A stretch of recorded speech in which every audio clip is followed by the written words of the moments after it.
This huddle is called Around the World. Around the World. And we'll get to what that is in one reason. It's not because we're expanding our business worldwide. No, it's not. Maybe one day, but not just yet. But Around the World is the name of today's huddle. I want to welcome you today. My name is David Rutz. I'm excited to be with all of you. We've got a staff meeting here in Michigan. McGuire flew up, and our DAC staff is all getting together this week, making some great improvements for the new year. Hopefully, you're doing the same type thing. When I was a broker in the field, I would go take summit meetings with myself on a regular basis. Every 90 days, I'd go away for a day, stay in the least expensive hotel I could. I wouldn't leave the room. And I would just be working with my notebooks. Maybe you can do that at home. It will always work for me. And I did this for years. When my parents had a cabin up north, I'd go to their cabin, always trying to find a way, just getting away from everything so I could really go inward and make decisions about what I wanted to do. So hopefully you've done that for 26. Hopefully you do it on the regular. I did it every 90 days. I still do it on the regular. Well, we're doing a corporate event this week.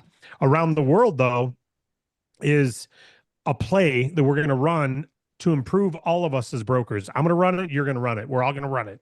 Right. But before I get into that, I must say, number one, banks are amazing. Banks are great. Banks give great funding to business owners. They give you long terms, right? They're awesome. The problem is only 10% of businesses can qualify, right? So if you got collateral to put up, you might qualify. Most businesses don't have collateral to put up. They don't own the building, they're renting it, right? Or even if they own a house, they still have a mortgage on that already. So most business owners aren't eligible, even if they got a great business, right? So, but banks are great. But then you go to the next level. Okay, well, what about SBA loans? SBA still wants collateral. Some of them they don't, but most they do. And they take 2 to 4 months sometimes to get approved. So it's like getting a grant from the government. Yeah, they exist, but do you really want to depend on a grant that you don't know if you're going to get approved for? You got to wait and go through that whole process when you can get an answer from us in a day. So, yeah, if you want to, if you have no urgency, bank loans are great. SBA loans are great. They're government-backed bank loans, basically. The government secures the loan for the bank. The bank still approves it, but the government guarantees it. So it's still hard to get approved for. But then you have revenue-based alternative funding, us, right? And we're the best source for business owners. We are created out of a need. This industry was started back in about 2010. Called the merchant cash advance industry, giving businesses funding from their future revenue on their credit cards. That morphed into what we are today, where they don't have to be taking credit cards. We can give them an advance against their future revenue, and they can approve someone in a day, even if they have poor credit, even if they don't have collateral, even if they're only 6 months old, right? Some lenders want different things. Some lenders have different risk portfolios. Some lenders beginning of the year have different risk portfolios than they did December 31st. They got a whole new fund ready to lend, right? And so the risk assessment changed on the first of what it was December 31st. These things are always changing. But what it boils down to, team, is a business owner, they need funding to grow and they don't want to go through the bank or SBA loan or can't get approved there. We can get them based on their current monthly revenue, and they pay us back a daily or weekly payment until they've paid us back the amount we gave plus more. So that's what we do, right? And now there's many providers. We represent all the top ones. And of the top providers, we get an application. Our internal team looks at it, decides which providers we should put it in front of. Sometimes it only goes in front of 7 or 8 providers, right? Because it's not eligible at all the others. And sometimes it only goes to 3 because it's such a good package. If we get it approved at our A providers, we don't need to send it to our B and C. They're going to be less quality deals. So it doesn't always go out to 20. We just have more than 20 contracts.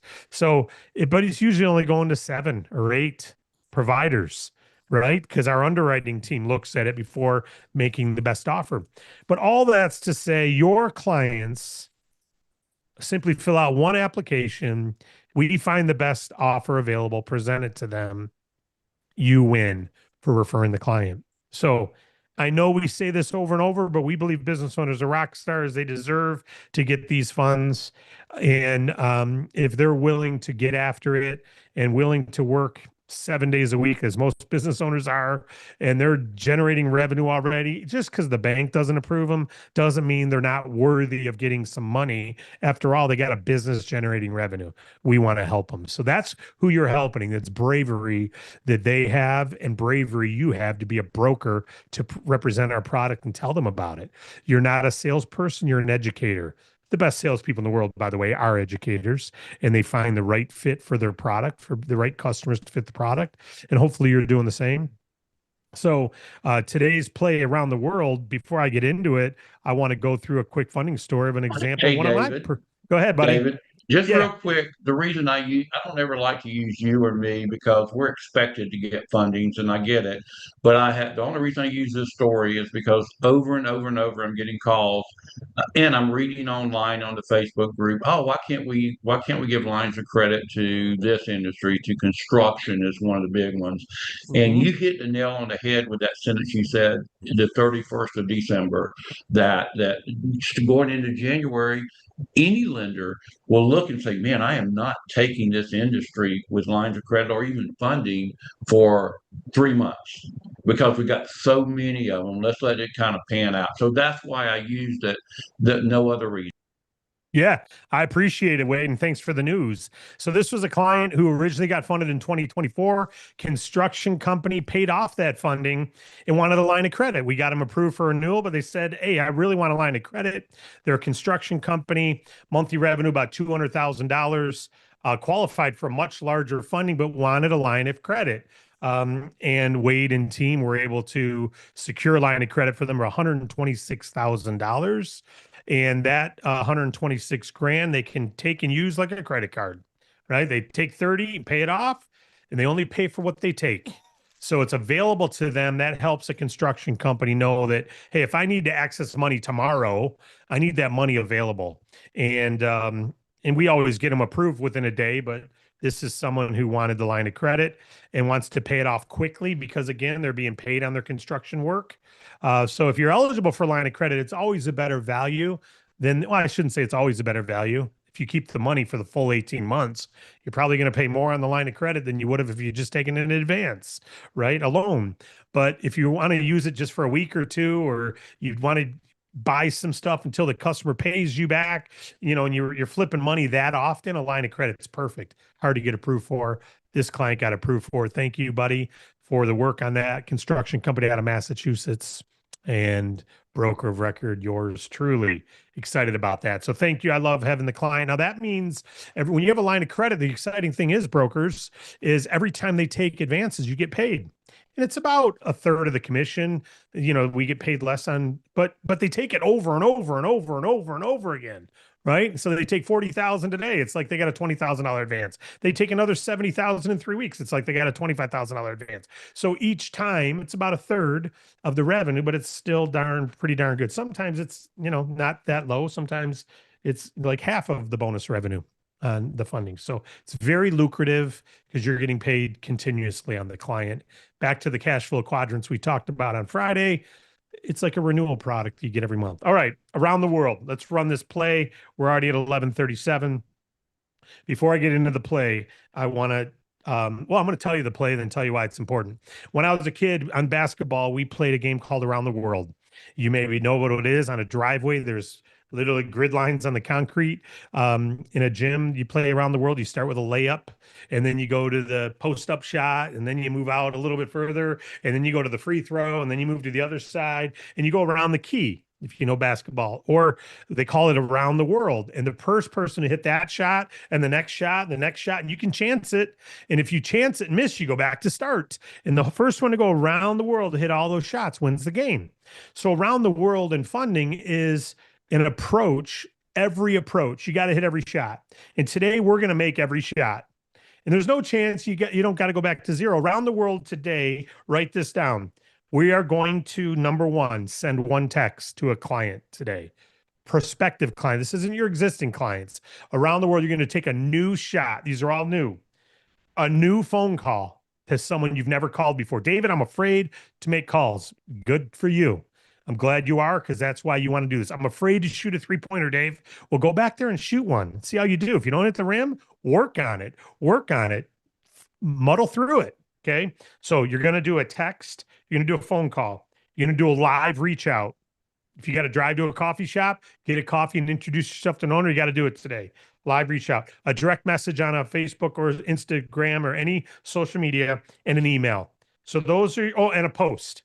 So there's 6 things: a text, a phone call, a live reach out, a direct message through a social network, an email, and a post. You're going to do a post. Post up. Okay. Everyone, a post is on your social media. It doesn't matter which one you do. Take one of our social media from the resource center, or just do a manual post. Hey, love helping business owners get funding. We helped a client get a line of credit today, a construction company, for $126,000. We got them funding in 2024, a couple $100,000. Now we just got them a line of credit for 120. Love helping business owners. Whatever the story is, do a post. So around the world is, you're going to make every shot.